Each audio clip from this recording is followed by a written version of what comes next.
శక్తికి మించిన శక్తి ఉన్నదా? ఆయనకు అసాధ్యమైనది ఏదైనా కలదా? దేవుని శక్తికి మించిన శక్తి ఉన్నదా? ఆయనకు అసాధ్యమైనది ఏదైనా కలదా? సర్వశక్తిమంతుడు, సర్వోన్నతమైన వాడు, అద్భుతాలు ఆశ్చర్యాలు సాధ్యపరిచి చూపిస్తాడు. సర్వశక్తిమంతుడు, సర్వోన్నతమైన వాడు, అద్భుతాలు ఆశ్చర్యాలు సాధ్యపరిచి చూపిస్తాడు. దైవశక్తిని గూర్చి తెలిపే గ్రంథమే బైబుల్, నమ్మిన వారిని రక్షించే వాక్యముల్. దైవశక్తిని గూర్చి తెలిపే గ్రంథమే బైబుల్, నమ్మిన వారిని రక్షించే వాక్యముల్. దేవుని శక్తికి మించిన శక్తి ఉన్నదా? ఆయనకు అసాధ్యమైనది ఏదైనా కలదా? దేవుని శక్తికి మించిన శక్తి ఉన్నదా? ఆయనకు అసాధ్యమైనది ఏదైనా కలదా?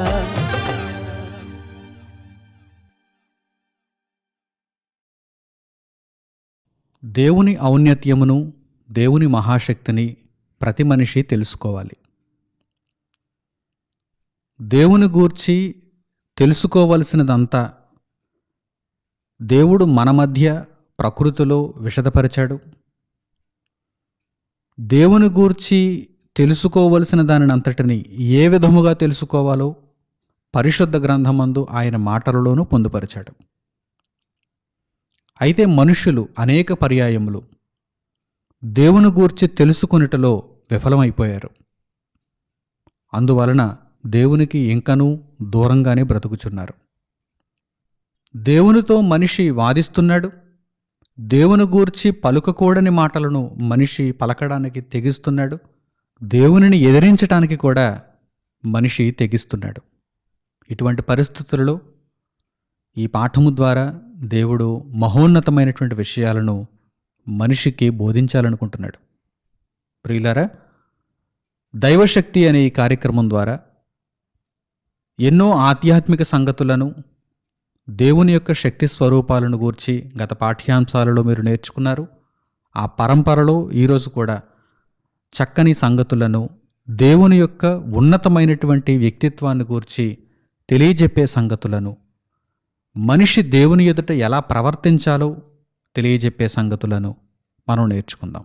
దైవశక్తి అనే ఈ కార్యక్రమానికి మీ అందరికీ స్వాగతమును తెలియజేస్తున్నాను. యోబు గ్రంథములో దేవుని మాటలు మనకు కనిపిస్తున్నాయి.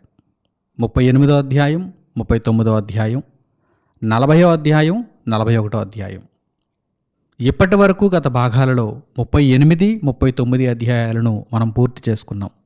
ఒకవేళ ఆ భాగాలను ఎవరైనా వినక ఉన్నట్లయితే కనుక వెంటనే వాటిని కూడా మీరు తప్పనిసరిగా విని నేర్చుకోవలసిందిగా మీకు సూచిస్తున్నాను. ఈరోజు ఈ పాఠ్యాంశంలో పరమతండ్రి అయిన దేవుడు యోబును ప్రశ్నించిన పిదప యోబు యొక్క ప్రత్యుత్తరం ఎలా ఉందో మనం చూద్దాం.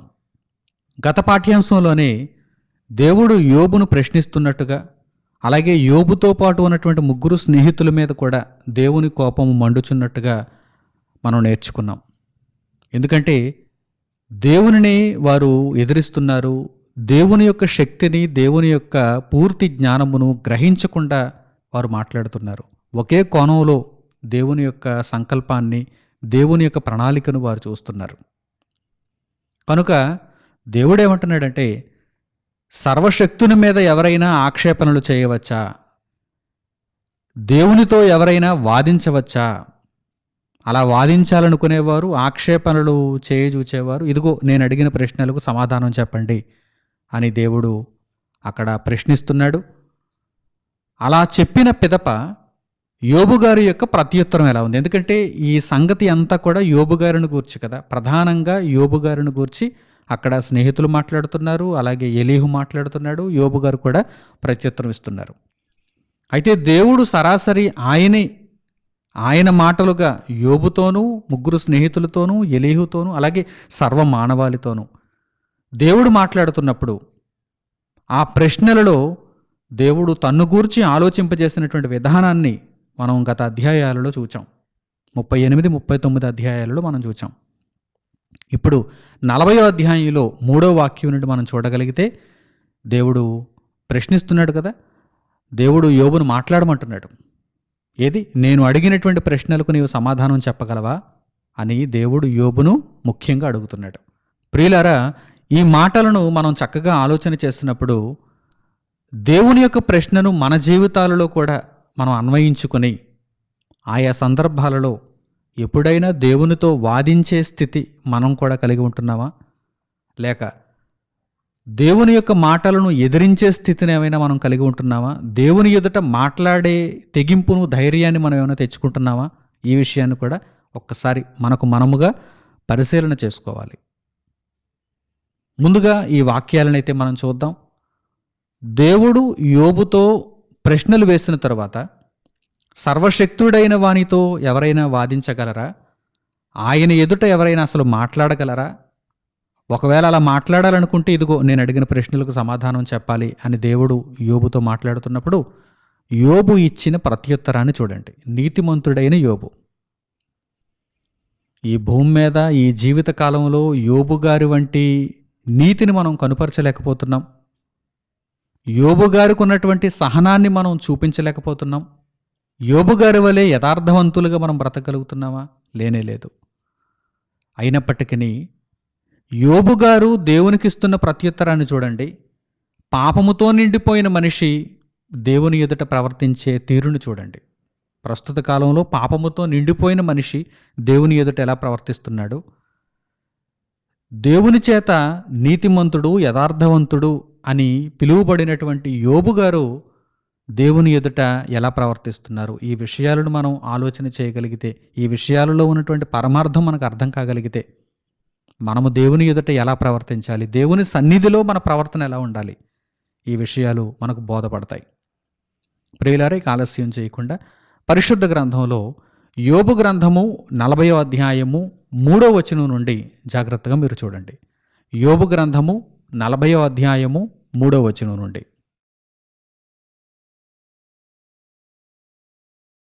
అప్పుడు యోబు యెహోవాకు ఎలాగున ప్రత్యుత్తరమిచ్చెను. చిత్తగించుము, నేను నీచుడను, నేను నీకు ఏమని ప్రత్యుత్తరమిచ్చెదను? నా నోటి మీద నా చేతిని ఉంచుకొందును.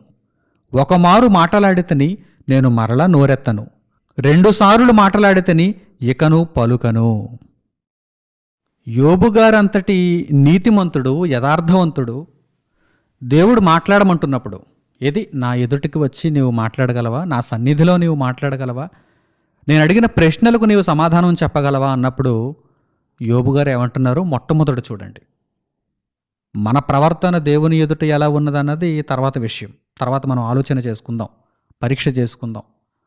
ఈ ప్రపంచవ్యాప్తంగా ఎందరో దుర్మార్గులైన వారు దేవుని వాక్యము మీద, పోనీ వారు మాట్లాడుతున్నటువంటి మాటలలో ఏమైనా సభ్యత ఉంటుందా? ఒక సంస్కారం ఉంటుందా? వారు మాట్లాడే మాటలు యథార్థంగా ఉంటాయా? హేతుబద్ధంగా ఉంటాయా? లేదు. గుడ్డెద్దు చేలో పడినట్టుగా ఇష్టం వచ్చినట్టుగా మాట్లాడుతున్నారు. అట్టివారందరూ కూడా మొట్టమొదటి ఈ సంగతులను వినాలి, ఈ సంగతులను నేర్చుకోవాలి.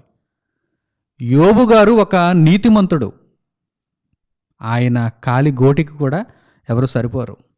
ఈరోజు మాట్లాడుతున్నటువంటి దౌర్భాగ్యులు, పరిశుద్ధ గ్రంథమునే తప్పు పట్టడానికి ప్రయత్నించుచున్నటువంటి దౌర్భాగ్యులు, నీచులు, నికృష్టులు యోబు గారి యొక్క కాలి గోటికి కూడా సరిపోరు. యోబు గారు అంత నీతిమంతుడు.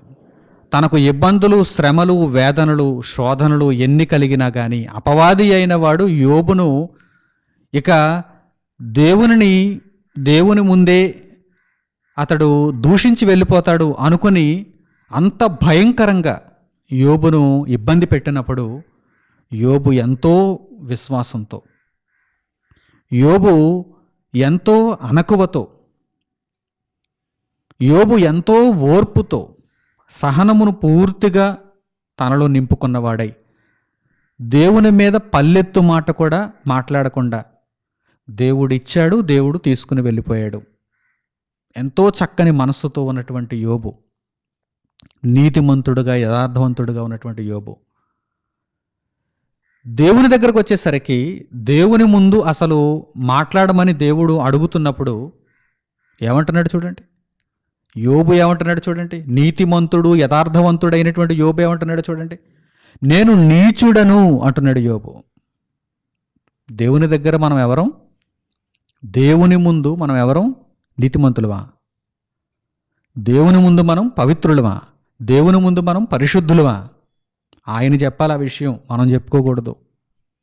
దేవుడు చెప్పాలి, నీవు నీతిమంతుడవు, నీవు నీతిమంతురాలవు, నీవు పరిశుద్ధుడవు, నీవు యథార్థవంతుడవు, నీవు రాజువు, నీవు యాజకుడవు. ఎవరు చెప్పాలి ఈ మాటలన్నీ? ఎవరు చెప్పాలి?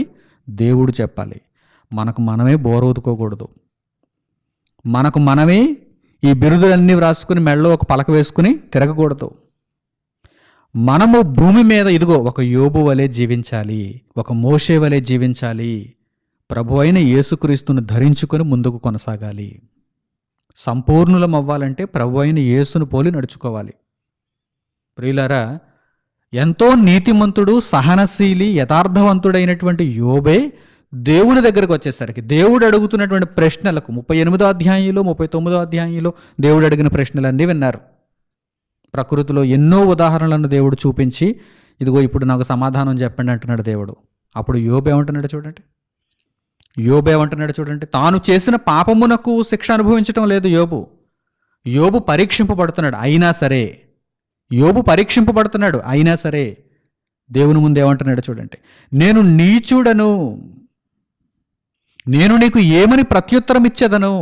పరమతండ్రి, పరిశుద్ధుడా, నిత్య నివాసి, నీ ముందు నేను ఏమని ప్రత్యుత్తరం ఇచ్చేదను?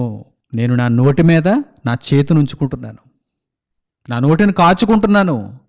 నేను నీచుడను, నీ ముందు నేనేం మాట్లాడగలను తండ్రి అంటున్నాడు.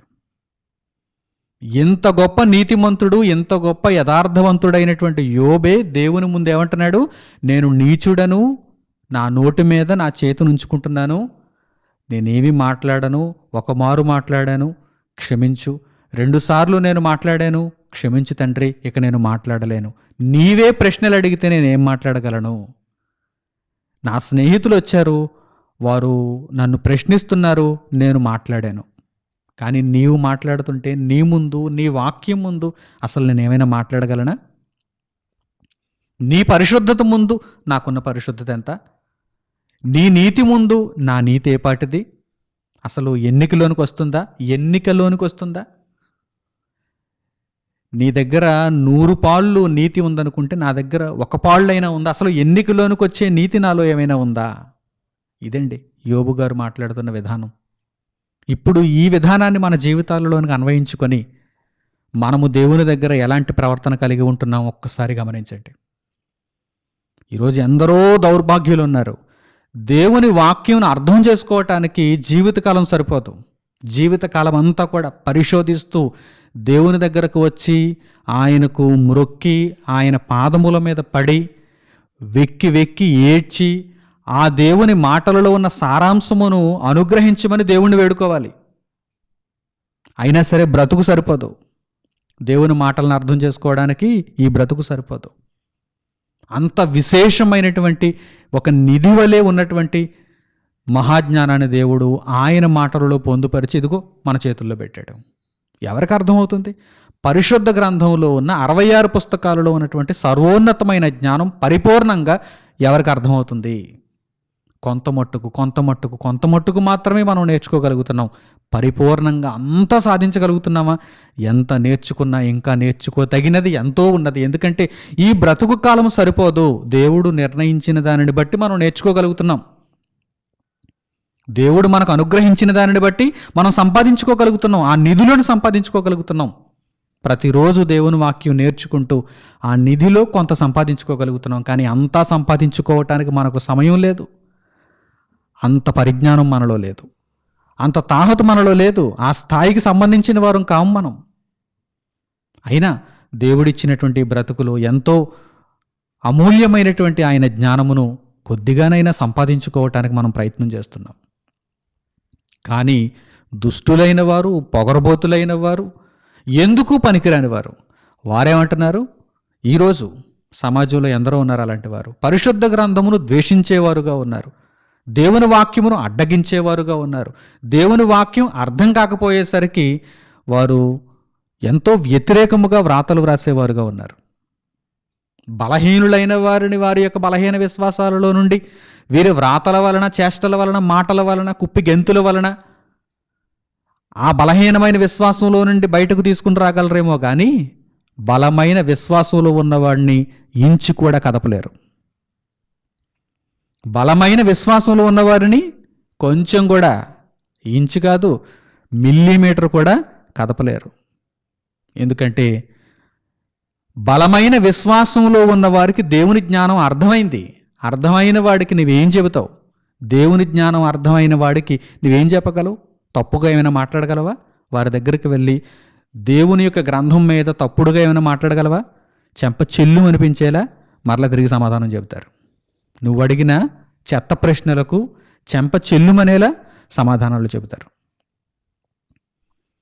ఎంతో శ్రేష్టమైనదిగా పరిశుద్ధ గ్రంథం రాయబడింది.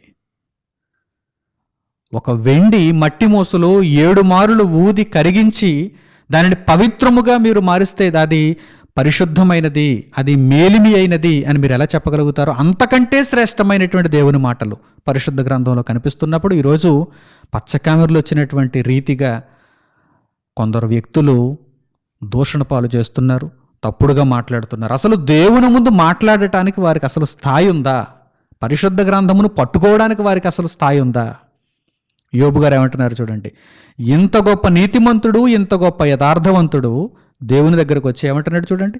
దేవుని ముందు మాట్లాడమని దేవుడు చెబితే ఏమంటున్నాడు చూడండి, నేను నీ ముందు మాట్లాడడం ఏంటి తండ్రి, నేను నీచుడను, నా నోటి మీద నా చెయ్యి వేసుకుంటున్నాను. ఇంతకు మునుపు నా స్నేహితులు మాట్లాడినప్పుడు ఒకమారు మాట్లాడితేని 2 సార్లు మాట్లాడాను, చాలు నేను మాట్లాడలేను, నీ ముందు నేను మాట్లాడలేను, అంత స్థాయి నాకు లేదు అంటున్నాడు.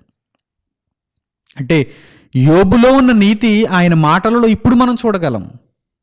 ఇదే కదా నీతి అంటే.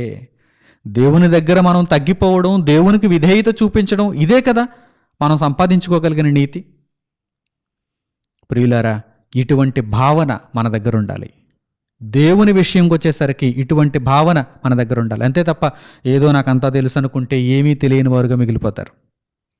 ఏదో నాకు తెలుసు, అంతా తెలుసు అనేటువంటి భావనలో ఉంటే కనుక ఏమీ తెలియని వారుగానే పైకి ఏవో మేకపోతు గాంభీర్యానికి సంబంధించినటువంటి 2-3 డైలాగులు చెప్పుకుంటూ ఇక ఆ స్థాయిలోనే ఉండిపోతారు. దేవుని జ్ఞానం అనేది మీకు అందదు.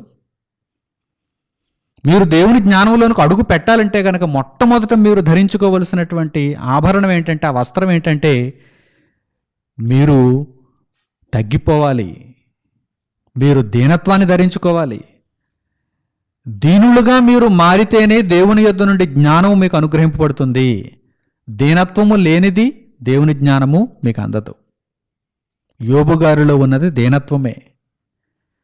అందువలన ఆయన ఏమంటున్నారంటే, నేను నీచుడను, నీ ముందు నేను మాట్లాడలేను. సహజంగా ఈరోజు లోకంలో కూడా మీరు ఒక్కసారి ఆలోచన చేసి చూడండి. ఒక జిల్లా కలెక్టర్ ముందు ఒక సామాన్య మనిషి మాట్లాడగలడా? ఆ హోదా ముందు, ఆ అధికారం ముందు మాట్లాడగలడా? ఏదో మాట్లాడదామని ఆ కలెక్టర్ ఛాంబర్లోనికి వెళ్తాడు, కానీ ఆ హోదా చూచేసరికి ఏం మాట్లాడలేరు. వెళ్ళి మాట్లాడదాం అనుకున్నటువంటి మాటలు అక్కడికి వెళ్ళేసరికి రావు. ఎందుకంటే అక్కడున్న అధికారం, అక్కడున్న దర్పం అలాంటివి. ఎవరు? భూమి మీద ఒక దేశంలో మరలా రాష్ట్రాలు, రాష్ట్రంలో మరలా జిల్లాలు, జిల్లాకు ఒక కలెక్టర్. ఆ జిల్లా కలెక్టర్ ముందు జిల్లాలో ఉన్నటువంటి ఒక నివాసి మాట్లాడటానికి సరిపడు. ఒకవేళ గట్టిగా అదమాయించాడు అనుకోండి, ఏంటి నా ముందు ఏం మాట్లాడాలనుకుంటున్నావు అని గట్టిగా అదమాయించాడు అనుకోండి, ఒక ఐఏఎస్ కానీ లేకపోతే ఒక ఐపీఎస్ కానీ ఏం మాట్లాడతారు చెప్పండి? మాట్లాడి చూడండి. ఒక మంత్రి గారి ముందు మీరేమైనా మాట్లాడగలరా?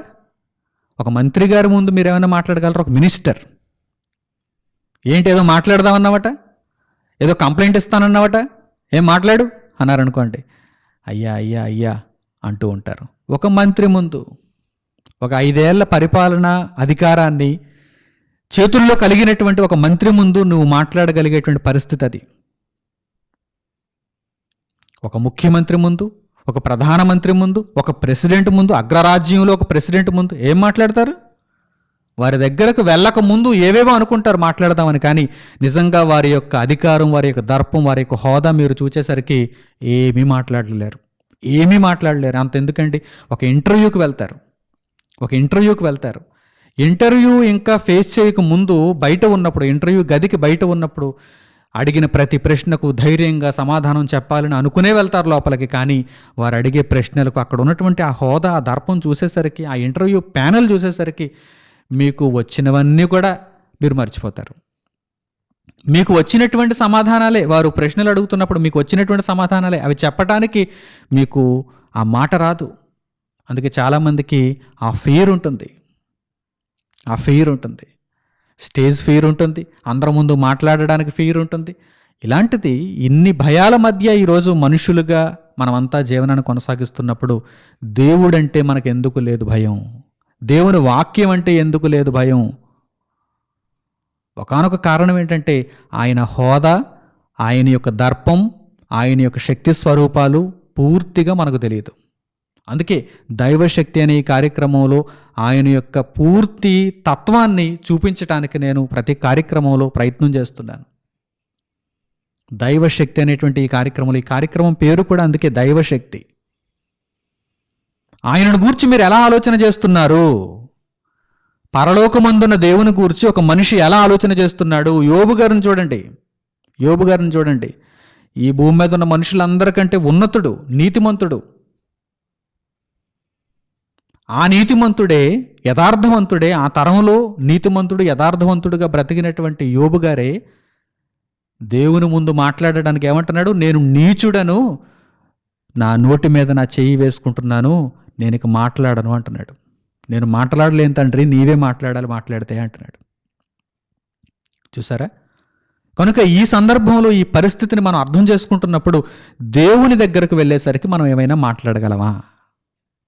కొంతమంది ప్రార్థనలే వింటున్నప్పుడు, కొంతమంది నామకార్థ క్రైస్తవులను కూడా ఉదాహరణకు తీసుకోగలిగితే, కొంతమంది ప్రార్థనలు వింటున్నప్పుడు దేవుణ్ణే గద్దించేస్తుంటారు, బైబిల్ని దాబాదాబా బాధేస్తుంటారు, దేవుణ్ణేమో గద్దించేస్తుంటారు, మైకులన్నీ అదిరిపోతూ ఉంటాయి. అసలు ప్రార్థన చేయవలసిన విధానం ఏంటి? ఎంత తగ్గిపోవాలి దేవుని దగ్గర? నిజంగా ఆయనతోనే మాట్లాడుతున్నాం, ఈ మాటలన్నీ కూడా ఆయనకు మనం విన్నవించుకుంటున్నాం అనుకుంటున్నప్పుడు దేవుని దగ్గర ఎంత తగ్గింపు స్వభావంతో మనం అందరం ఉండాలి. ఈ విషయాలను ఇంకనూ మనం నేర్చుకోవడానికి పరిశుద్ధ గ్రంథంలో ఇంకా ముందుకు వెళ్దాం. ప్రసంగి గ్రంథము 5వ అధ్యాయము 1వ వాక్యం 2వ వాక్యం మీరు చూడగలిగితే అక్కడ వ్రాయబడినటువంటి ఆ సంగతులలో కూడా దేవుని యొక్క ఉన్నతమైనటువంటి స్థితి వివరింపబడింది. ఆయన సన్నిధిలో మనిషి ఎలా ఉండాలనేటువంటి పరిస్థితి వర్ణింపబడింది. ప్రసంగి గ్రంథము 5వ అధ్యాయము 1-2 వాక్యాలను చూడండి. ప్రసంగి గ్రంథము 5వ అధ్యాయము 1-2 వాక్యాలు.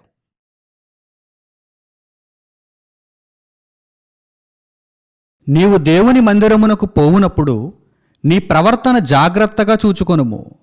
బుద్ధిహీనులు అర్పించినట్లుగా బలి అర్పించుట కంటే సమీపించి ఆలకించుట శ్రేష్టము. వారు తెలియకయే దుర్మార్గపు పనులు చేయుదురు. నీవు దేవుని సన్నిధిని అనాలోచనగా పలుకుటకు నీ హృదయమును త్వరపడనీయక నీ నోటిని కాచుకొమ్ము. దేవుడు ఆకాశమందున్నాడు, నీవు భూమి మీద ఉన్నావు, కావున నీ మాటలు కొద్దిగా ఉండవలెను. నీవు దేవుని మందిరమునకు పోవునప్పుడు, ప్రసంగి గారు రాస్తున్నారు ఈ మాట. ప్రసంగి గారు అంటే ప్రసంగి గ్రంథంలో ఈ గ్రంథకర్త ఎవరు? సొలొమోను, దావీదు కుమారుడైనటువంటి సొలొమోను. దావీదు కుమారుడైన సొలొమోనుకు ఉన్నటువంటి ప్రత్యేకత ఏంటి? అతడు దేవుని మందిరాన్ని నిర్మించాడు. ఈ దేవుని మందిరాన్ని నిర్మించినటువంటి సొలొమోను జ్ఞాని కదా, రాజులకు రాణిలకు కూడా జ్ఞానమును నేర్పించినటువంటి మహాజ్ఞానము కలిగిన వాడు. దేవుడు నీకే వరం కావాలో కోరుకో అని సొలొమోనుని అడిగినప్పుడు, సొలొమోను నీ జ్ఞానము కావాలి తండ్రి అని అడిగాడు.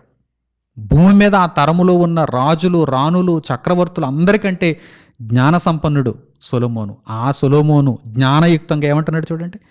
నీవు దేవుని మందిరమునకు పోవునప్పుడు, అతడు దేవుని మందిరాన్ని నిర్మించాడు కదా, ఆ యెరూషలేము మందిరాన్నే ఒక ఉదాహరణగా మనం తీసుకోగలిగితే, నీవు దేవుని మందిరమునకు పోవునప్పుడు నీ ప్రవర్తన జాగ్రత్తగా చూచుకో. నీ విధి విధానాలు ఎలా ఉన్నాయి? ఏదో లోకంలో అందరితో పాటు జీవిస్తున్నప్పుడు నీవు నీ ప్రవర్తన ఎలా ఉంచుకుంటున్నావో అలాగే దేవుని దగ్గర కూడా నీ ప్రవర్తన ఇష్టానుసారంగా ఉంచుకుంటే కుదరదు. దేవుడు వెంటనే శిక్షావిధిని అమలు చేస్తాడు. ఎందుకంటే దేవుని యొక్క శక్తి స్వరూపాలు నీకు అర్థం కావటం లేదని అర్థం. ఏదో లోకంలో సంతలో నీవు ఎలా తిరుగుతావో, లోకంలో బంధువుల మధ్య నీవు ఎలా మాట్లాడతావో అలాగే దేవుని సన్నిధిలో కూడా మాట్లాడతావా? ఇక్కడ కూడా నీ తీరు ఆ విధంగానే ఉండాలా? అందుకే ఏమంటున్నాడు చూడండి, వ్రాయబడిన మాటలు చూడండి, నీవు దేవుని మందిరమునకు పోవునప్పుడు నీ ప్రవర్తనను జాగ్రత్తగా చూసుకో, అదుపులో పెట్టుకో, నీ నోటిని కాచుకో, ఇష్టానుసారంగా మాట్లాడటానికి నీ హృదయాన్ని విడిచిపెట్టకు. అంటే మనస్సుకు వచ్చినట్టుగా మాట్లాడటానికి నీ హృదయాన్ని నీవు విడిచిపెట్టకు. చాలామంది ఇదే విధానంలో ఉండిపోతున్నారు. దేవుని సన్నిధికి వెళ్ళినప్పుడు కూడా, దేవుని దగ్గర కూడా, దేవుని మాటలు వింటున్నప్పుడు, దేవుని యొక్క జ్ఞానమును నేర్చుకుంటున్నప్పుడు, ఇది దేవుని సన్నిధి అని వారు భావిస్తున్నప్పుడు అక్కడ కూడా వారి యొక్క పరిస్థితి ఎలా ఉంటుంది, వారి ప్రవర్తన ఎలా ఉంటుంది? అస్సలు సరిగ్గా చూసుకుంటున్నారా? ఆ ప్రవర్తన అనే దానిని సరిగ్గా చూసుకుంటున్నారా? ఇష్టానుసారమైన ప్రవర్తన. ఎంతటి నీతిమంతులైనా సరే దేవుని దగ్గరకు వచ్చేసరికి నేను నీచుడని చెప్పాలి. అది విషయం. ఎంతటి నీతిమంతుడైనా, ఎంతటి యథార్థవంతుడైనా దేవుని ముందుకు వచ్చేసరికి ఏమని చెప్పాలి? ఏమని ఒప్పుకోవాలి? నేను నీచుడను, పనికిరాని వాడను అని ఒప్పుకోవాలి. అదే నీతి, అదే అసలైన నీతి. అంతకు మించినది దేవుడు మన దగ్గర ఏం కోరుకుంటున్నాడు చెప్పండి? అంతకు మించిన దానిని దేవుడు మన దగ్గర నుండి ఏ కోరుకుంటున్నాడు? లేదు. నీవేదో విస్తారముగా బలులిచ్చేస్తాను, అర్పణలు ఇచ్చేస్తాను, ఇది కాదు. దేవుని దగ్గరకు వెళ్ళినప్పుడు నీ ప్రవర్తన చక్కగా జాగ్రత్తగా చూసుకోవాలి. బుద్ధిహీనులుగా నువ్వు ప్రవర్తించకూడదు. బుద్ధిహీనులు అర్పించేటట్లుగా విస్తారమైన బలులు ఆయనకు అక్కర్లేదు. నీవెలా ఉండాలని దేవుడు కోరుకుంటున్నాడంటే ఒక బుద్ధిమంతుడుగా, ఒక బుద్ధిమంతురాలుగా ఉండాలని దేవుడు కోరుకుంటున్నాడు. నీ ప్రవర్తన జాగ్రత్తగా చూసుకో. నీ ప్రవర్తన జాగ్రత్తగా చూసుకో. కలెక్టర్ ఆఫీస్కి వెళ్తే నీ ప్రవర్తన జాగ్రత్తగా చూసుకోవటం లేదా? ఒక హాస్పిటల్కి వెళ్తే డాక్టర్ ముందు నీ ప్రవర్తనను జాగ్రత్తగా చూసుకోవటం లేదా? ఒక పోలీసు ముందు నీ ప్రవర్తనను జాగ్రత్తగా చూసుకోవటం లేదా? ఒక మంత్రి ముందు నీ ప్రవర్తనను జాగ్రత్తగా చూసుకోవటం లేదా? దేవుని ముందు నీ ప్రవర్తనకి ఏమైంది? దేవుని ముందు నీ ప్రవర్తన ఎలా ఉంటుంది? ఒక్కసారి ఆలోచించు, ఒక్కసారి ఆలోచించు. దీని అంతటికీ తగిన శిక్షావిధిని నీవు పొందటానికే సిద్ధపడుతున్నావా? నీ ప్రవర్తనను మార్చుకోకపోతే దీని అంతటికీ నీవు శిక్షను అనుభవించవలసి వస్తుంది. ఎందుకంటే దేవుని శక్తి స్వరూపాలు నీకు తెలియలేదు. దైవశక్తిని గూర్చి నీవు తక్కువగా అంచనా వేశావు. ఆయన దగ్గరకు వెళ్ళిన తర్వాత అసలు మాట్లాడటానికి నోరు పెగలకూడదు. యోబు గారు ఏమంటున్నారు చూడండి, నా చేతిని నా నోటి మీద ఉంచుకున్నాను తండ్రి, నేను ఇక మాట్లాడను, నేను మాట్లాడలేనంటున్నాడు. నేను మాట్లాడలేను. అలాగే ప్రసంగి గ్రంథంలో నీవు దేవుని దగ్గరికి వెళ్ళినప్పుడు నీ ప్రవర్తనను జాగ్రత్తగా చూచుకో, జాగ్రత్తగా చూచుకో. నీ హృదయముని ఇష్టానుసారంగా విడిచిపెట్టేశావా? నీ నోరు ఇష్టానురీతిగా మాట్లాడేస్తుంది. ఒకవేళ తప్పు కనిపించిందా దేవుడు వెంటనే శిక్షను అమలు చేస్తాడు. కనుక అటువంటి పరిస్థితి, భయంకరమైనటువంటి ఆ పరిస్థితి రానివ్వకుండా దేవుని దగ్గర ఎల్లప్పుడూ కూడా వినయముతో, దీనత్వముతో నిన్ను నీవే తగ్గించుకోవాలి. నిన్ను నీవే తగ్గించుకోవాలి. అలాగే వ్రాయబడిన మరో మాటను కూడా మనం చూద్దాం. దేవుడు అనేక మార్లు ఈ విషయాన్ని పొందుపరిచాడు. ఎందుకంటే ఆయనకు రావలసిన ఘనత, ఆయన దగ్గర మనం చూపవలసినటువంటి భక్తి మనలో ఆయన కనుగొనకపోతే ఇక ఎందుకు మనం నీతిమంతులు అని చెప్పబడటం ఎందుకు? పరిశుద్ధ గ్రంథంలో ఏం అర్థమైనట్టు మనకు? మనం దేవుని సంకల్పాన్ని ఎలా గౌరవించగలం? మనం దేవుని ధిక్కరించినట్టు కదా? కనుక దేవుడు ఆయా సంగతులను ఆయా పరిస్థితులలో మనుషులకు వివరిస్తూనే ఉన్నాడు. కానీ మనిషి పట్టించుకోలేకపోతున్నాడు. ఏ మనిషి అయితే పట్టించుకుంటాడో, ఏ మనిషి అయితే దైవశక్తిని గూర్చి ఆలోచిస్తాడో, ఏ మనిషి అయితే దేవుని ముందు గడగడలాడుతూ తన బ్రతుకును కొనసాగించుకుంటాడో ఆ మనిషి పరలోకానికి ఆహ్వానింపబడతాడు. మిగిలిన వారందరి గర్వము అణిచివేయబడుతుంది, అగ్నిలో కాల్చివేయబడుతుంది, నరకమును వారు శిక్ష అనుభవిస్తారు. వ్రాయబడిన మరో చక్కని మాటను మనం చూద్దాం. హబక్కూకు గ్రంథము 2వ అధ్యాయము 20వ వాక్యాన్ని చూడండి. హబక్కూకు గ్రంథము 2వ అధ్యాయము 20వ వచనం.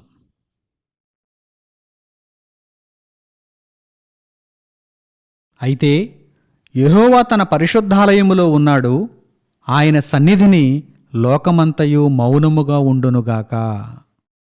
యెహోవా ఎక్కడ ఉన్నవాడు? నీవు కట్టిన గుడిలో ఉన్నవాడు కాదు, ఆయన పరిశుద్ధాలయములో ఉన్నవాడు. మీరు నమ్ముకున్న తండ్రి ఒక విగ్రహమా? మీరు నమ్ముకున్న తండ్రి మీరు కట్టిన 4 గోడల మధ్య ఆయన ఉంటున్నాడా? ఎవరు మీరు నమ్మిన తండ్రి? పరిశుద్ధ గ్రంథంలో వ్రాయబడినటువంటి దేవుడు ఎవరు? పరిశుద్ధాలయములో ఉన్నవాడు, పరలోకమున ఉన్నవాడు, ఆకాశ మహాకాశములలో ఉన్నవాడు, సమీపింపరాని తేజస్సులో ఉన్నవాడు. అంత మహిమ కలిగినటువంటి కన్న తండ్రి ఎడల మీ ప్రవర్తన ఎలా ఉంటున్నది? ఏదో భూమి మీద మీరు తయారు చేసినటువంటి ఒక విగ్రహంలో ఈయన ఉన్నాడు అనుకోండి, అప్పుడు మీరు చిన్నచూపు చూడొచ్చు. ఒక ఆధారం ఉంది, ఒక అవకాశం ఉంది. ఎందుకంటే మీరు మలచినటువంటి రాయిలో ఉన్నాడు కదా, మీరు మలచిన చెక్కలో ఉన్నాడు కదా. అప్పుడు ఒక విగ్రహంలో ఉన్నటువంటి దేవుని పట్లయితే మీరు ఒకవేళ చిన్నచూపు చూసినా కానీ, పరలోకమందు పరిశుద్ధాలయములో ఉన్నటువంటి తండ్రి ఎడల మీ ప్రవర్తన ఎలా ఉంటుంది? యెహోవా పరిశుద్ధాలయములో ఉన్నాడు, లోకమంతయు. నేనెంత, నువ్వెంత? లోకమంతయు ఆయన సన్నిధిని మౌనముగా నుండునుగాక. ఆయన పరిశుద్ధాలయములో ఉన్నాడు. పరిశుద్ధాలయము దరిదాపులకు కూడా వెళ్ళడానికి నీకు అవకాశం లేదు. ప్రస్తుతం ఇప్పుడున్నటువంటి ఈ పరిస్థితులలో ఆ పరిశుద్ధాలయము దరిదాపులకు వెళ్ళగలరా? ఆ పరలోకపు అంచును తాకగలరా? ఈ విశ్వంలోనే ఒక 5% మాకు తెలుసు అని చెప్పి చేతులు కట్టుకుని కూర్చున్నారు నాసా వాళ్ళు. ఈ విశ్వంలో ఎంత తెలుసు? 5% తెలుసు, 95% మాకు తెలియదు అంటున్నారు వారు. Dark matter. ఈ డార్క్ మ్యాటర్ దాటుకుని వెళితే ఉంటుంది పరిశుద్ధాలయపు అంచులుంటాయి అక్కడ, ఆ పరలోకపు అంచులుంటాయి అక్కడ. ఎంతో శాస్త్ర సాంకేతిక పరిజ్ఞానం కలిగిన వారము 21వ శతాబ్దంలో దూసుకుపోతున్నాం అంటున్నారు కదా. 5% తెలుసు, ఓన్లీ 5%. 95% అని వీరు అనుకుంటున్నారు.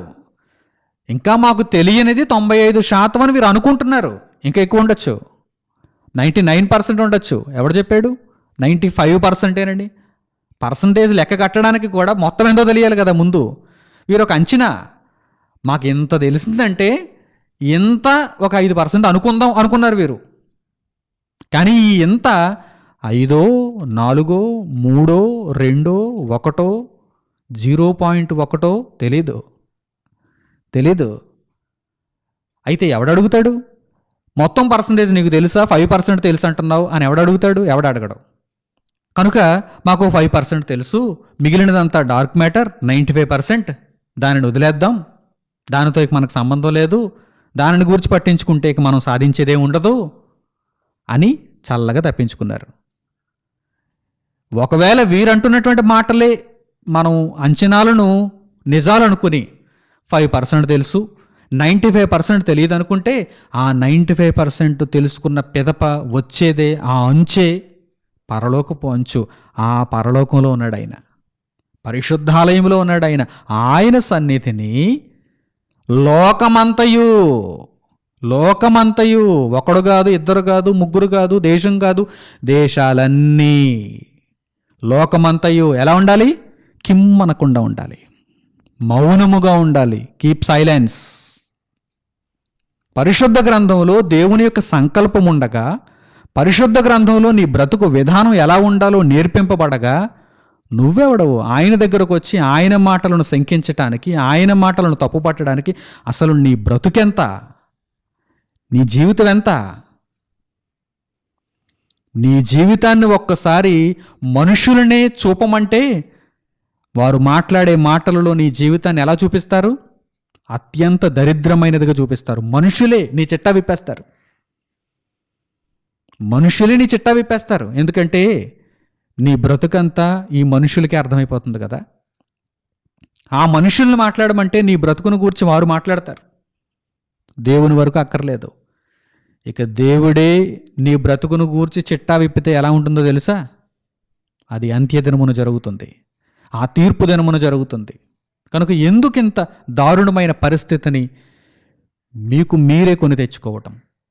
దేవుడు ఒక మంచి అవకాశాన్ని ఇచ్చాడు. మీ పాపములన్నిటినీ, దౌర్భాగ్యపు క్రియలన్నిటినీ తుడిచివేస్తానంటున్నాడు, క్షమిస్తానంటున్నాడు. కేవలం ప్రభువైన యేసుక్రీస్తు ద్వారా మారు మనస్సును అందమంటున్నాడు, పాపక్షమాపణను అందమంటున్నాడు, పాపములను విడిచిపెట్టమంటున్నాడు, నీతిని అందుకోమంటున్నాడు, నీతిని జరిగించమంటున్నాడు. సమస్తమును ప్రభువైన యేసు ద్వారా జరిగించి ఉన్నతమైన లోకానికి రమ్మని దేవుడు సెలవిస్తుంటే దేవుని ఎదిరించటమా? దేవుని ఎదుట మాట్లాడటమా? ఆయన పరిశుద్ధాలయంలో ఉన్నాడు. లోకమంతా ఆయన సన్నిధిని మౌనముగా నుండునుగాక. మరో మాట మాట్లాడకూడదు. ఇంకా చక్కని విషయాలు పరిశుద్ధ గ్రంథంలో ఉన్నాయి. చూడండి, జకరియా గ్రంథము 2వ అధ్యాయము 13వ వాక్యం. జకరియా గ్రంథము 2వ అధ్యాయము 13వ వచనాన్ని చూడండి.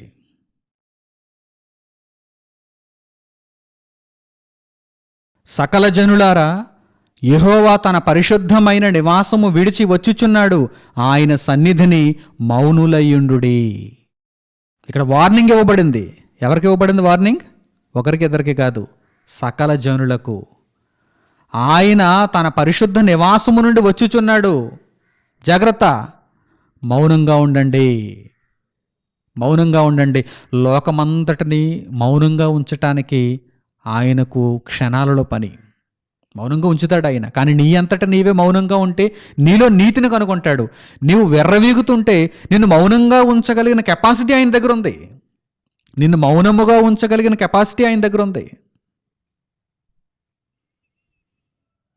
ప్రకృతి వైపరీత్యాలు కలుగుతున్నాయి అనుకోండి, ఒక తుఫాను, ఒక భూకంపం, లేకపోతే విపరీతమైనటువంటి సునామీ,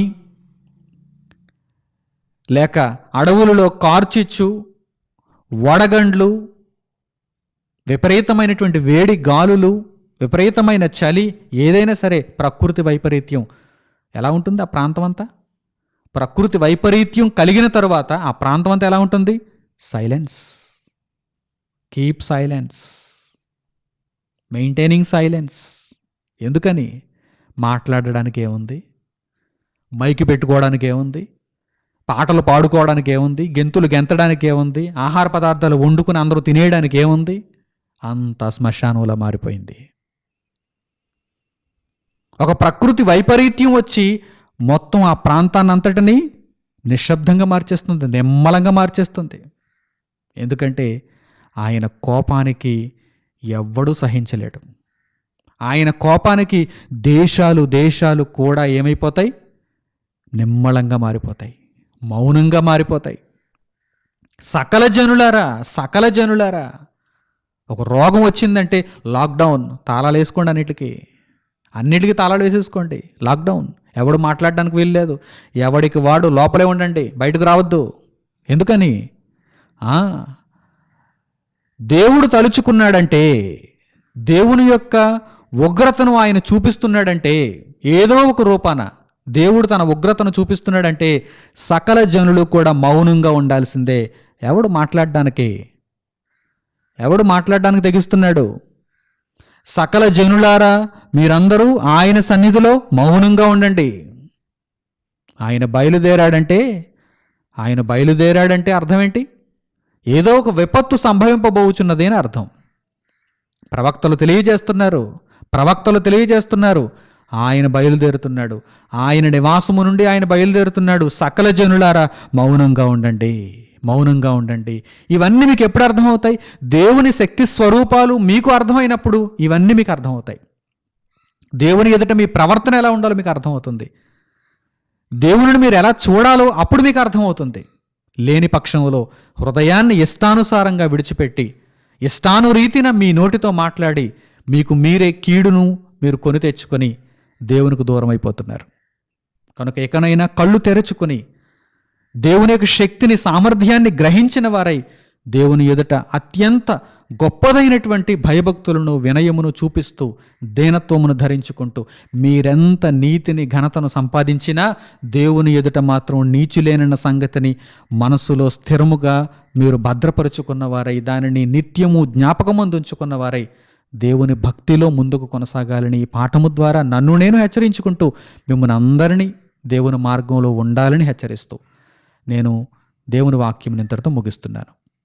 తండ్రి అయిన దేవునికి ప్రార్థనలు ఏకీభవించండి. మహోన్నతుడును మహాపరిశుద్ధుడునైన మా కన్న తండ్రి, మీ ఎదుట మేము మాట్లాడలేము నాయన. మా నీతి మీ ఎదుట కనుపరుచుకోవటానికంటూ ఏదీ లేదు. మేము నీచులము తండ్రి. మీరు మాకు ఆపాదించే పరిశుద్ధతే, క్రీస్తు ప్రభువు ద్వారా మీరు మాకు దయచేసే నీతి మాత్రమే మమ్మను కాపాడుతుంది. అట్టి ధన్యతలోనికి మేము వెళ్ళగలుగుటకు మమ్మను మేమే మీ ఎదుట తండ్రి దీనులుగా కనపరుచుకుంటూ మీరు అప్పగించిన ప్రతి పనిని నమ్మకముగా నెరవేర్చుటకు తండ్రి మాకు సహాయము చేయమని కోరుకుంటున్నాము. మీ సన్నిధిలో మేమంతా మీరు ఏ విధముగా ఉండాలని కోరుకున్నారో ఆ విధముగా తండ్రి దీనులమై మౌనముగా ఉండి నాయన మీ యొక్క ఆశీర్వాదమును మీ యొక్క కృపను దయను పొందగలుగుటకు మాకు సహాయమును దయచేయండి. ఎట్టి పరిస్థితులలోనూ విర్రవీగే తత్వం మాలో ఉండకుండా సాత్వికమైనటువంటి హృదయముతోనే తండ్రి మీ సేవ చేసుకొనగలుగుటకు మా అందరికీ సహాయమును అనుగ్రహించండి. ఈ మీ మాటలు అనేక మందిలో ఫలము తీసుకుని వచ్చి వారు రేపబడి అయినా సరే మీ జ్ఞానమునకు చేరువై తండ్రి మీ యొక్క శక్తి స్వరూపాలను అర్థం చేసుకునేవారై పరిశుద్ధ గ్రంథంలో రాయబడినటువంటి మాటలను ఒప్పుకునేవారై వారి జీవితాలను మీకు అనుకూలమైనవిగా మలుచుకొనగలుగుటకు సహాయమును అనుగ్రహించమని మిమ్మల్ని కోరుకుంటూ మా ప్రార్థనా విన్నపములను మా ప్రభువును రక్షకుడునైన యేసుక్రీస్తు వారి పేరిట మేము అడుగుచున్నాము తండ్రి, ఆమేన్. మన తండ్రి అయిన దేవుని ప్రేమ, మన రక్షకుడైన యేసుక్రీస్తు వారి కృప, పరిశుద్ధాత్ముని అన్యోన్య సహవాసము మనందరికీ సదాకాలము తోడే నడిపించునుగాక. ఆమేన్. అందరికీ వందనములు. సెలవు.